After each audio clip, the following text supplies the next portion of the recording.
Welcome to Velcon Filters at the foot of Pikes Peak in beautiful Colorado Springs. This is the Velcon Test Laboratory. We're here to show you the problems encountered in single element testing and to demonstrate the principles of coalescing. Coalescing is the process of combining small water droplets into large ones, resulting in the removal of water from fuel. Our indoor tank farm, the largest indoor jet fuel testing lab in the world, allows API EI 1581 and other performance tests year-round. Mike Gish, our senior lab technician, just started flow into an 87 series coalescer element returned from the field. He will run through the steps of the single element coalescer test procedure. The first fuel through the coalescer will be used to run an interfacial tension test, an IFT, to check for surfactants. Mike adjusts the fuel flow rate to duplicate the maximum flow rate the element was subjected to in the field. When he reaches the rated flow, Mike records the differential pressure.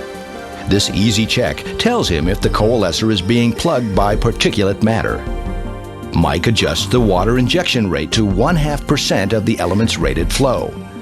He'll use the first water coming from the coalescer, along with the first fuel collected earlier, for the IFT reading.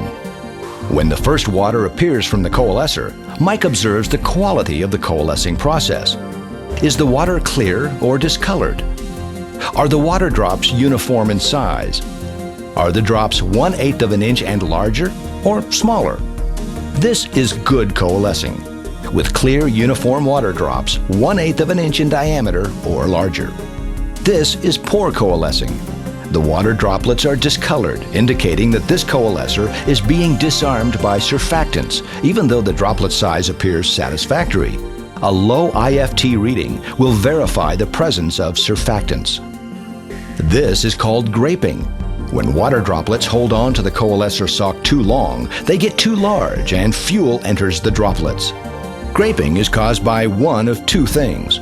One, if you handled the coalescer sock with greasy hands, or if you handle a fuel-wetted coalescer with bare hands. Or two, if you drain a filter separator vessel and let the coalescer's air dry too long, usually 2 hours or more. Here's what happens when these clusters of fuel encased in water films contact the downstream separators. The water film shatters into extremely small droplets which pass through the separator and downstream into the aircraft. To prevent graping, this is how to handle coalescers during installation into a clean filter separator vessel. Open the poly bag at the threaded end and leave it on until you screw the coalescer onto the threaded base adapter. Handle the coalescer only at the end caps. Wear clean gloves to protect the sock from oil or grease. This coalescer shows hazing. Hazing occurs when the element has been disarmed by surfactants. Instead of coalescing into large droplets, water passes through the element in extremely small droplets, which appear as mist or haze in the fuel. This coalescer's IFT number obtained from the first fuel and the first water will be very low. Smoking is another form of hazing. Smoking occurs at a localized bypass in the element between the end cap and media, or through a puncture in the fiberglass media. If you find hazy fuel downstream, try reseating the filter to make sure it's properly installed. Velcon screw-based elements aid in maintaining a tight fit.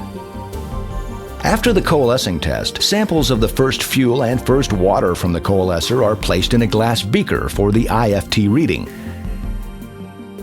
The technician pulls a platinum ring through the interface between the water and the fuel. The more force it takes to pull the ring through the interface, the higher the interfacial tension and thus the smaller amount of surfactants. This sample shows a very high IFT, 41.5 dynes per centimeter. This result is from the element which exhibited good coalescing. In this test, the platinum ring slips easily through the interface. That indicates a large quantity of surfactants. The reading is 10 dynes per centimeter. This IFT result is from the coalescer which exhibited hazing.